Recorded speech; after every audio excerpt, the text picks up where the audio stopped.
បាទអរញ្ញាតសូមជម្រាបសួរអ្នកទាំងអស់គ្នាយើងត្រឡប់មកវិញសម្រាប់វីដេអូថ្មីបាទដូចអ្នកទាំងអស់គ្នាបានឃើញនៅលើអេក្រង់នៃវីដេអូនេះស្រាប់គឺជាកម្មវិធីមួយដែលអ្នកទាំងអស់គ្នាស្គាល់ហើយក៏ប៉ុន្តែអ្វីដែលខ្ញុំចង់បង្ហាញនៅកម្មវិធីដែលវាអាប់ដេតសម្រាប់Filmora 11បាទពីមុនគឺ Filmora 10X ឥឡូវវាឡើង11 version ថ្មីហើយគឺជា version មួយដែលពិសេសដែលខ្ញុំតែងតែរងចាំថាកម្មវិធីនេះគឺជាកម្មវិធីនៃការកាត់តវីដេអូមួយដែលទូចហើយងាយស្រួលប្រើវាអត់ស្មាញ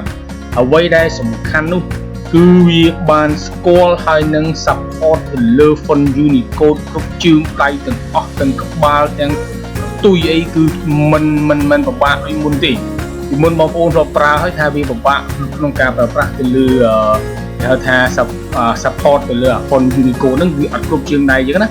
កាលវាអាចប្រើជើងទូទៅវាដាច់ប៉ុន្តែសម្រាប់ version 11នេះគឺពិសេសតែមែនទែនដែលខ្ញុំបានមើលហើយខ្ញុំក៏បានប្រើមុនថ្ងៃទេខ្ញុំឃើញអាប់ដេតថ្មីត្រឹមតែប្រហែលថ្ងៃនេះបាទអញ្ចឹងនៅក្នុងគេហទំព័រនៃនេះវាទៅអាប់ដេតទេគឺ I get into VC គឺ Wondershare Filmora 11បាទ6ថ្ងៃដែលវាទៅអាប់ដេតបាទអញ្ចឹងនៅក្នុង version នេះគឺជា version មួយដែលអ្នកគ្នាកំពុងតែរងចាំហើយសម្រាប់កុំព្យូទ័រដែលទូចខ្ញុំគិតថាគឺងាយស្រួលប្រើបានគឺវាទូចអាចប្រើ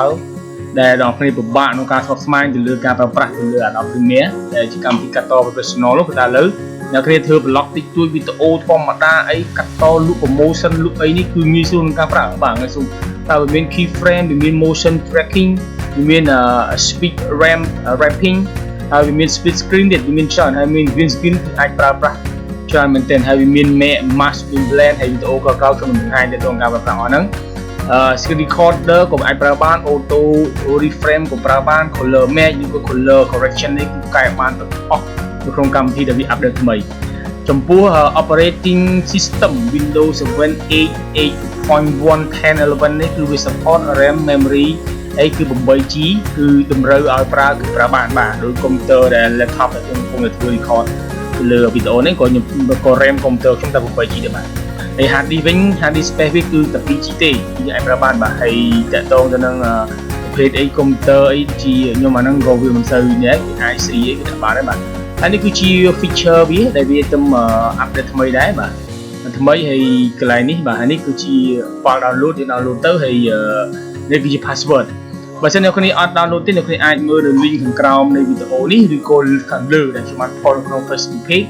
ឬក៏ Facebook account អ្នកគ្នាអាចមើលចូល link នៅក្នុងហ្នឹងហើយខ្ញុំបានដាក់នៅក្នុង group ខ្ញុំមួយគឺ Digital Create TDZ បាទនេះគឺខ្ញុំបានដាក់នៅកន្លែងនេះហើយខ្ញុំបាន upload នេះ password វា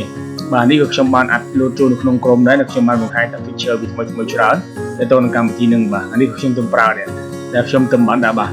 ឥឡូវយើងមកមើលផ្ទាល់តងទៅនឹងកម្មវិធីនឹងតែម្ដងនៅពេលដែលយើងត្រឡប់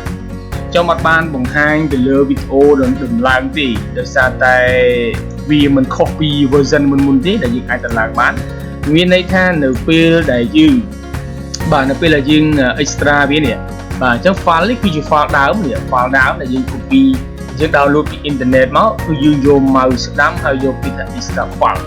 នៅពេលដែលយក extra file គឺអ្នកគ្នាវាយ password ចូលមក password វាគឺនៅក្នុងនេះគឺ password វាគឺ I get into VC នេះដែលខ្ញុំបានដាក់នៅក្នុង Telegram មុនហ្នឹងគឺយើងអាច copy នៅក្នុងនោះមកនៅក្នុងដែលយើង download នេះបាទនេះគឺ I get into VC យើង download មកយើង pass ចូលក្នុងនោះមកគឺយើងពលា file បានហើយហើយដល់ពេលយើងចុចត្រឡើងវាអត់មានទីទាបិទកម្មវិធីការពារមេរោគអីទាំងអស់គ្រាន់តែអ្នកគ្នាបិទតែ Wi-Fi រួចជាការស្រេចបាទបិទ Wi-Fi ហើយចុចមកត្រឡើងកន្លែងនេះយើងអាច click 2 ដងឬក៏ mouse ស្ដាំបាទឬក៏ mouse ស្ដាំយកពាក្យថា run as administrator បាទត្រឡើងមកហើយបន្ទាប់មកទៀតនៅពេលអ្នកត្រឡើងហើយអ្នកគ្នាត្រូវចាំថាកុំអាលគេហៅថានៅពេលដែលត្រឡើងហើយយើងវានឹងឃើញយើងគេហៅថាចុងក្រោយមាន click បាទវាមាន click ដល់ click ទៅយើងមិនបាច់ click ទេយើងដោះអា click នឹងចោលហើយយើងមក copy នេះ copy file crack នេះដាក់ចូលនៅក្នុង file ដែលយើងបានត្រឡើងហើយបាទឡើងហើយគឺយើងអាច open file location មកហើយយើង pass វាចូលទៅបាទ pass វាចូលទៅគឺវារួចជាការស្រេចតែម្ដងបាទ ឥឡូវយើងងាកមកមើលតកតងទៅនឹង feature វានៅពេលការប្រើប្រាស់ feature ខ្ញុំគិតថា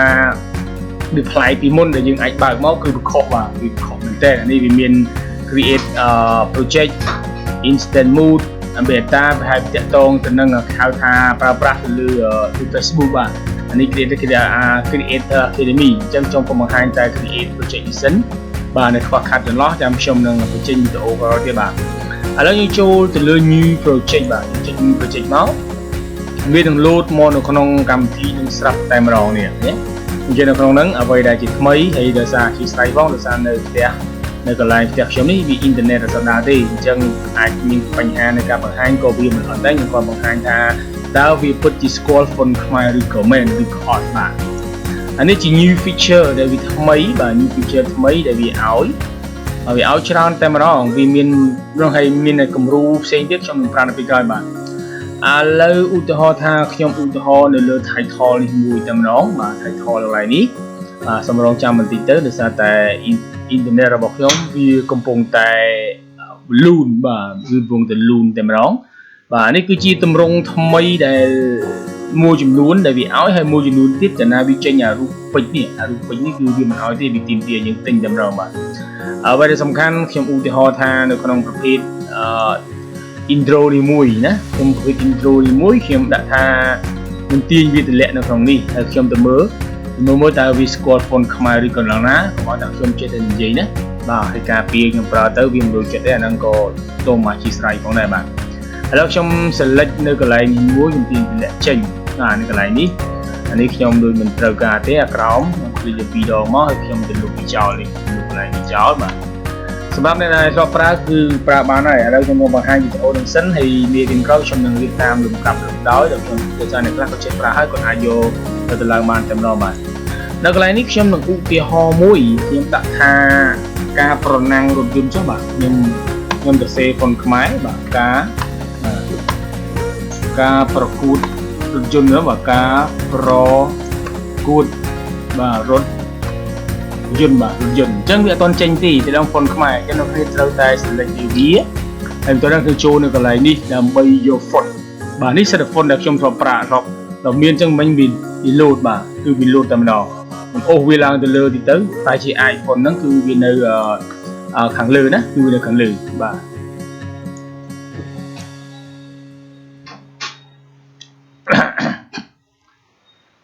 បាទគឺអូននៅខាងលើខ្ញុំអូទៅលើសិនបាទនេះពីមុនមកអត់មានទេដល់ពេលដែលយើង select font នេះគឺវា load តែម្ដងឥឡូវខ្ញុំនៅគ្នានេះអ្នកគ្រាមើលគ្រាន់តែខ្ញុំ select ហ្នឹងគឺវាមានតែម្ដងនេះណាបាទនេះហើយគឺជាអ្វីដែលជាលក្ខណៈពិសេសរបស់កម្មវិធីថ្មីហ្នឹងបាទឥឡូវខ្ញុំ play សាកមើលតែម្ដងបាទ play មកបាទនេះបាទហ្នឹងគឺជាប្រភេទដែលយើងអាចប្រើបានដែលអ្នកគ្រាគិតព្រួយបារម្ភដូចក៏មុនហើយនៅក្នុងការប្រើប្រាស់គឺកម្មវិធីឥឡូវពីមុនមកជើងទម្រួលក៏អត់ស្គាល់ឥឡូវយកថាខ្ញុំបាច់ពាក្យថាតន្ត្រីអញ្ចឹងតន្ត្រីធម្មតាវាជើងទម្រួលដល់2នេះតន្ត្រីស្រុកស្រែនេះឃើញចេញទេបាទតន្ត្រីស្រុកស្រែអញ្ចឹងហើយគឺជាប្រភេទដែលយើងអាចប្រើបាទនេះគឺជាម៉ូតអក្សរទេនេះម៉ូតអក្សរដែលយើងអាច select ឲ្យវាធំមកវាអីគឺវានៅក្នុងហ្នឹងឯងបាទអញ្ចឹងនេះគឺជាប្រភេទហើយនៅពេលដែលអ្នកគ្រាវាយហើយយើងអាច save ចេញមើលបានណាទៅមើលវាជាប់ទៅលើwatermark ឬក៏ដែលហៅថាជា license វាឬក៏អត់បាទខ្ញុំដាក់ថា my video ខ្ញុំអត់ដូរទេអញ្ចឹងខ្ញុំសូម export តែម្ដងបាទ export គឺលឿនតែមែនទេណាមិនលឿនលេងទេសម្រាប់កំពុង PG អី export ប៉ុន្តែអ្វីលក្ខណៈពិសេសគឺចេញដល់2នេះ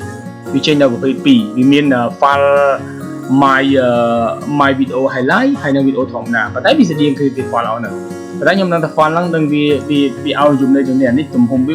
4ចុចអានេះបែរទំហំដូចគ្នាឬបាទទំហំដូចគ្នាដែរឥឡូវរើជាក់ស្ដែងខ្ញុំសូម play មើលបាទសូម play មើលតែម្ដង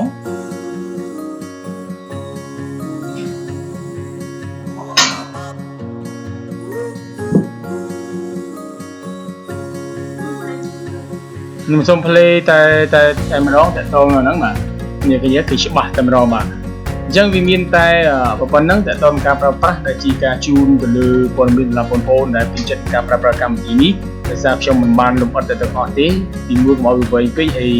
គាត់ថាបងប្អូនខ្លះគាត់ប្រើហើយដែលរងចាំទៅលើប្រភេទ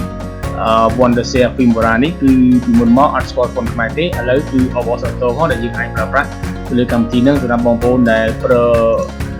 blog មើលអីនេះគឺអាចប្រើបានហើយបាទដូចជើងក្រោមជើងនេះសិតតែងាយស្រួលប្រើហើយដែលយើងអាចប្រើបាននៅក្នុងនេះគឺយើងអាចប្រើបានម្ដងអញ្ចឹងយើងសង្ឃឹមថាវីដេអូនេះនឹងជាជំនួយសម្រាប់បងប្អូនដែលមានបំណងក្នុងការរៀនលើកម្មវិធីកាត់អវីដេអូនេះហើយខ្ញុំនឹងរៀបចំមេរៀនតាមដាប់ដោយដែលបងប្អូនចង់រៀនលើកម្មវិធីនេះបាទអញ្ចឹងជួបគ្នាសម្រាប់កម្មវិធីនឹង